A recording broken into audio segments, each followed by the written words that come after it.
The gate agent smiled at the man behind Darius Wynn and scanned his boarding pass without a second glance. Darius had been standing at the same podium for 4 minutes. He wasn't making a scene.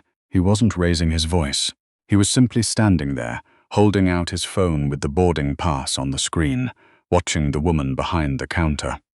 Claire Dunmore, according to her badge, looked through him like he was made of fog. "Ma'am," he said quietly, "I'm in 2A. Claire Dunmore, 41, had worked the premium check-in desk at Hartsfield-Jackson, Atlanta for 11 years.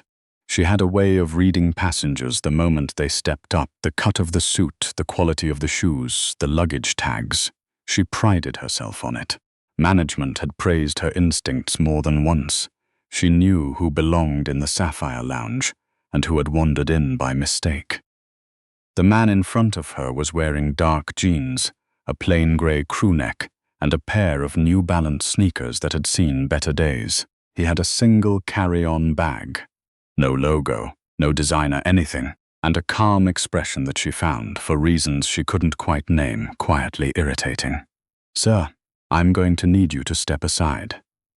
"There's a line behind," Darius said. "But I've been standing here for several minutes. I'd like to board." Claire looked at his phone, then back at him. "Can I see a physical ID and your original purchase confirmation?" The man beside him, a heavyset white man in a Brooks Brothers blazer, had boarded with a phone tap and a nod. No ID, no confirmation. Just a nod, Darius noticed. He didn't say anything about it. He reached into the back pocket of his jeans and produced his Georgia driver's license. Then pulled up the confirmation email on his phone, holding both out at the same time. Claire took the license, studied it longer than necessary, typed something into her terminal. Typed it again. "There seems to be a problem with your ticket," she said. "What kind of problem? The system isn't recognizing it." Darius Wynn, 38, was the founder and CEO of Wynn Capital Group, a private equity firm headquartered in Atlanta that managed just over $4 billion in assets. He had built it from a single rented office and a borrowed conference room table at 29 years old. He did not fly commercial often. When he did, he flew the way he did everything else, without announcement, without fanfare, without the need for anyone to know who he was. He had purchased the first-class seat 3 weeks ago. He had the confirmation. He had the ID.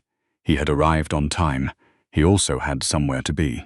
"Can you call someone over to assist?" he asked. Claire's jaw tightened. She picked up the desk phone and called for a supervisor, but the way she said it, "I have a passenger at the premium desk who's having some trouble with his ticket," made the word trouble land like a verdict. The supervisor, a younger man named Paul, arrived in 2 minutes. He looked at the screen, looked at Darius, looked at the license. "I don't see an issue with this," Paul said, frowning. "The system flagged it," Claire said. "The system flagged it," Paul repeated, and there was something careful in his voice. He scanned the pass. It beeped green. "Sir, you're all set. Sorry for the delay. You're in 2A. Darius picked up his bag. He looked at Claire once, not with anger, not with contempt, just with the kind of steady, unhurried gaze that some people find more unsettling than either, and walked toward the jet bridge. Claire watched him go. She told herself it was fine. She told herself the system glitch was real, that her instincts were sound, that she'd done everything correctly. She was wrong on all 3 counts. The flight was 3 hours and 20 minutes Atlanta to San Francisco.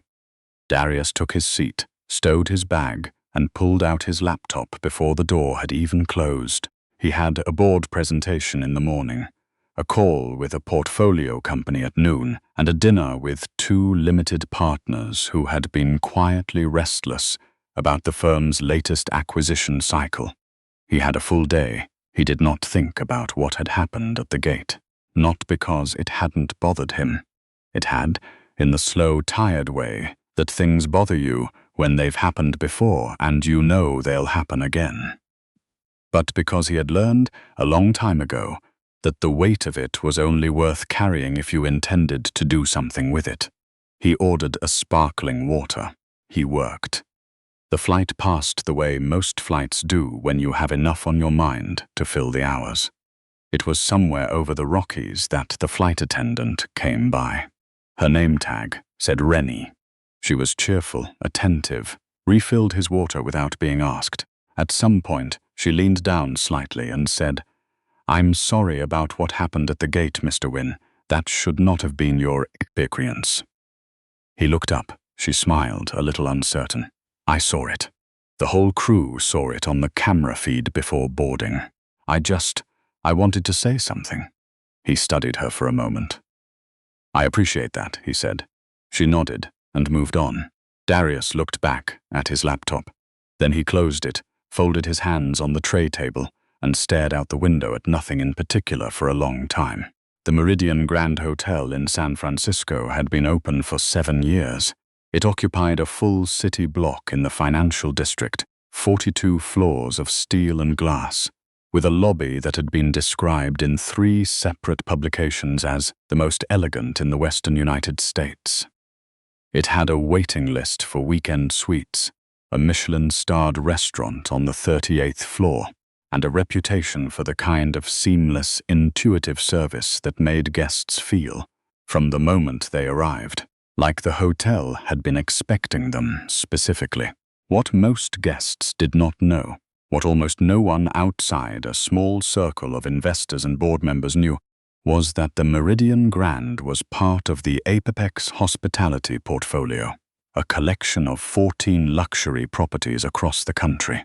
And Apex Hospitality had been majority-owned by Wynn Capital Group for the past 19 months. Darius arrived at the hotel at 7:14 in the evening. He was wearing the same grey crewneck. His carry-on had a small scuff on the bottom left corner. He had not changed, because he hadn't needed to. The meeting wasn't until tomorrow. The lobby was busy. A wedding party was gathered near the east entrance, the women in bridesmaid dresses the color of sage, the men straightening ties.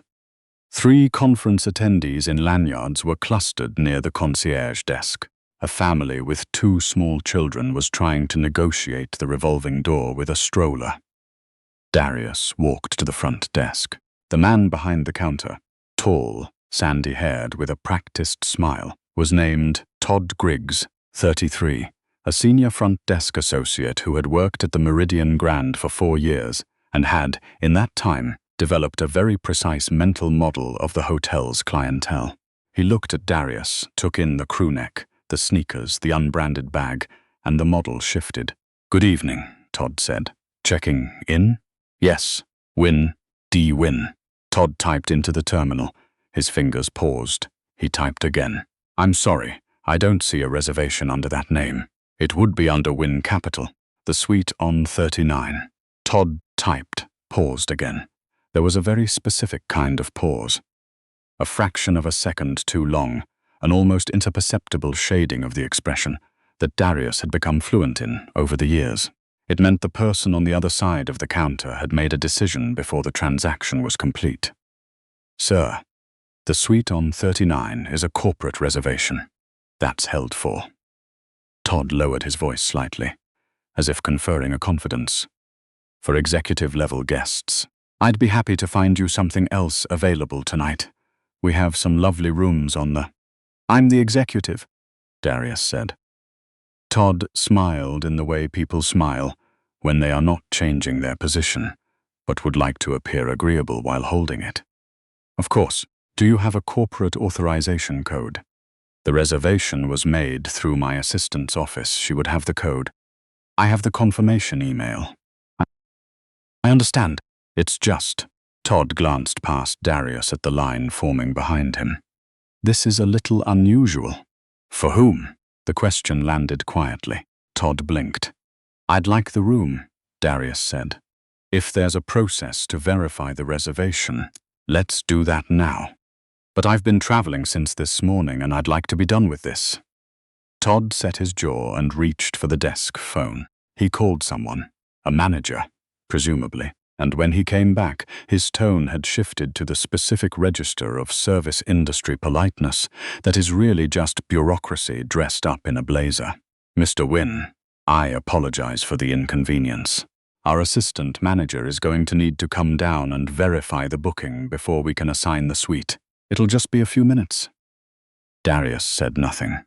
He stepped to the side, set his bag down, and waited. 17 minutes passed. The woman who finally appeared was Gwendolyn Farris, 44, the Meridian Grand's assistant general manager. She had dark hair pulled back sharply, a charcoal blazer, and the expression of someone who had been pulled away from something she considered more important and was managing not to show it. She shook Darius's hand. "Mr. Wynn, I'm so sorry for the wait. There seems to have been some confusion about your reservation." "There wasn't confusion," Darius said. "The reservation exists. I can show you the confirmation." Gwendolyn glanced at the phone he was holding out. "Of course. I just want to make sure everything is in order before we—" "You've made me wait 17 minutes, Darius said. "The man before me was checked in under 90 seconds. 2 people before him. Same. I'd like to understand what information you still need." Gwendolyn opened her mouth, closed it. "Because I don't think there's information missing," Darius continued, his voice still calm, still even, still the same temperature it had been at the gate in Atlanta. "I think the confusion is about whether I belong here, and I want to give you the opportunity to correct that before we go further." A very long moment passed. Gwendolyn looked at the terminal screen. She typed something. And then, because whoever had built the hotel's reservation system had done their job correctly, the booking resolved exactly as it was supposed to. Suite 3901. 4 nights. Corporate. Wynn Capital Group. She looked up slowly. "Mr. Wynn," she said, "your suite is ready." The suite on 39 was exactly what it was supposed to be. Floor-to-ceiling windows. The city spread out below like a circuit board that had decided to be beautiful. A dining table, a sitting area, a bathroom with heated floors, and a tub that could hold 4 people. It was, by any measure, a remarkable room. Darius sat on the edge of the bed and called his assistant, Priya. "How was the flight?" she asked. "Fine," he said. "Check-in took longer than it should have." A pause. Priya had worked with him for 6 years. She knew what that meant. "Do you want me to?" "Not tonight," he said. "I'll handle it after the meeting." "Okay." He hung up, showered, ordered room service, and went to bed at 10:15. His alarm was set for 5:30. He was not someone who lost sleep over things. He was someone who waited until he knew exactly what he wanted to do, and then did it. That time had not yet come. The board presentation went well. It went well in the way that his presentations always went. Not because he performed for rooms, but because he understood numbers the way some people understand music, intuitively, ahead of the next note, already hearing what the data was about to say before it said it. The 2 restless limited partners left the dinner less restless. The portfolio company call resolved a disagreement that had been building for 3 weeks. By Thursday afternoon, Darius had one thing left on his agenda. He called Priya. "I need the org chart for the Meridian Grand," he said. "Full staff, front of house and back. And I need the last 18 months of guest satisfaction scores, complaint escalation reports, and any HR flags." Another pause. A longer one. "When do you need it?" "Tonight." The files arrived at 8:47. Darius spent 2 hours with them. He was not looking for a reason to act. He already had one. He was looking to understand whether what had happened to him was an anomaly or a pattern. It was a pattern. The complaint logs from the last 18 months showed 47 escalated guest complaints at the Meridian Grand, a rate that was nearly double the average across the other 13 Apex properties. 17 of those complaints cited front desk issues. Of those 17, 11 contained language that, read carefully, pointed toward the same failure that had occurred on Tuesday evening. Assumptions made about guests before the service process had run its course. 3 of those 11 complaints had been filed by guests who had explicitly noted that they believed they were treated differently based on their appearance. The assistant manager who had verified his booking, Gwendolyn Farris, had been the subject of 2 prior complaints. Both had been flagged internally. Neither had resulted in disciplinary action. Darius closed the laptop. He looked out at the city. He thought about the gate in Atlanta. He thought about the flight attendant, Renee, and the way she'd looked when she said, "I just wanted to say something." Like saying something was a small act of courage she wasn't entirely sure was worth the risk. He thought about every version of Tuesday evening that had played out for people who didn't have a portfolio company meeting, waiting on the other side of it. People who'd been made to feel like the confusion was their fault, who'd taken their lesser room and said nothing. Because what else were you supposed to do? He picked up his phone and dialed the general manager of the Meridian Grand. The general manager's name was Frederick Holst, 52, 28 years in the hospitality industry, the last 4 running the Meridian Grand.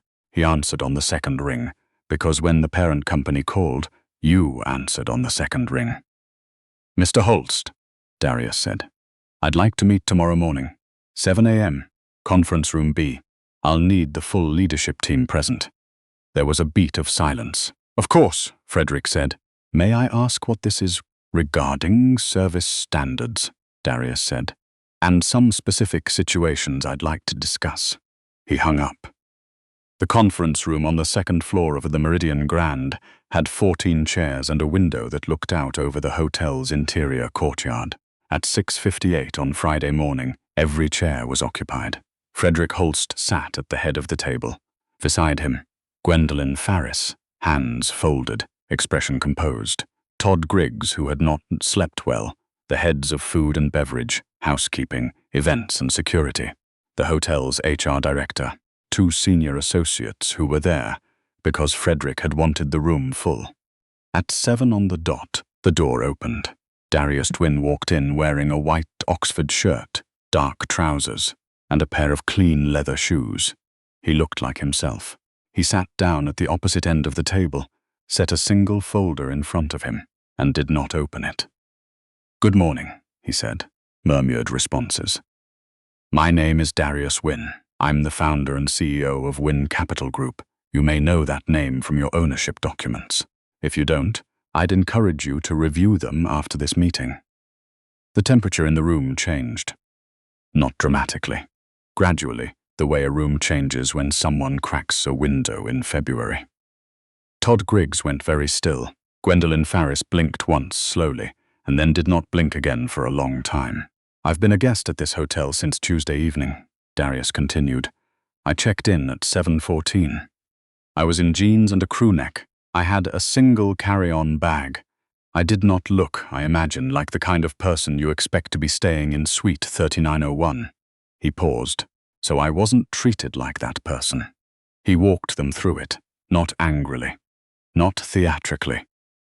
Simply, the way you describe something that happened when you have decided that describing it clearly is more powerful than describing it loudly.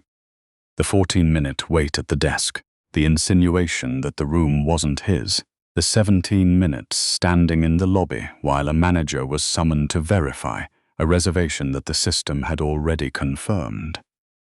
"I want to be precise about what I'm not saying," he said. "I'm not saying any one person in this room is malicious. What I am saying is that what happened to me on Tuesday has happened to other guests at this property. I have the complaints. I have the escalation logs. I have the dates." He opened the folder, slid 2 pages down the table toward Frederick Holst. Frederick looked at them. He already knew what was in them, because it was his hotel and his logs. The fact that someone else was looking at them, someone with the authority to do something about them, was a different experience entirely. A guest should not have to wonder, from the moment they walk through your door, whether they're going to be made to feel like they don't belong, Darius said. That should never be a question. And at this property, for a consistent number of guests over an 18-month period, It has been. He closed the folder. Mr. Holst, Miss Farris. I want to be clear about what happens next. What happened next took 11 days to complete, though the decisions were made in the room that morning. Gwendolyn Farris was placed on immediate administrative leave pending a formal review. The outcome of that review, conducted by Apex Hospitality's HR department with outside counsel present, resulted in her termination 2 weeks later. The specific language in the termination letter cited a pattern of conduct inconsistent with the company's stated values and the company's obligation to all guests. Todd Griggs received a formal written warning and was moved off the premium check-in desk. He was given a performance improvement plan. He completed it. 3 months later, he requested a transfer to a different property. Apex approved it. Frederick Holst retained his position because the data showed that the operational failures had occurred below his direct visibility. And because he responded to the Friday meeting the way a person responds when they understand that something has gone wrong on their watch, without deflection, without defensiveness, with the particular stillness of someone who is deciding in real time who they want to be. He implemented new service protocols across the full front-of-house team within 60 days. He brought in an external training firm. He personally reviewed the escalated complaint process and restructured it so that 3 pattern flags triggered automatic GM review. He sent a letter, a real letter, on paper, to the 11 guests whose complaints had been inadequately addressed. He did not apologize on behalf of the institution in the vague, legal department-approved way that institutions apologize. He apologized specifically for the specific thing that had happened to each person. Darius did not ask him to do any of that. Frederick did it because he was running a hotel that someone trusted him to run correctly, and he had not been running it correctly, and now he knew. 3 weeks after the Friday meeting, Darius was back in Atlanta. He was in his office on the 22nd floor, which had a view of the skyline that he still hadn't entirely gotten used to, even after 9 years in the building. Priya knocked and came in. The Meridian Grand sent over their Q3 service metrics. He held out his hand. She gave him the folder. He looked through it. Guest satisfaction scores had moved 4 points in 6 weeks. The direction of travel mattered more than the distance. The escalation rate was already down. It would take time to know if the pattern had actually changed, but the early signs were there.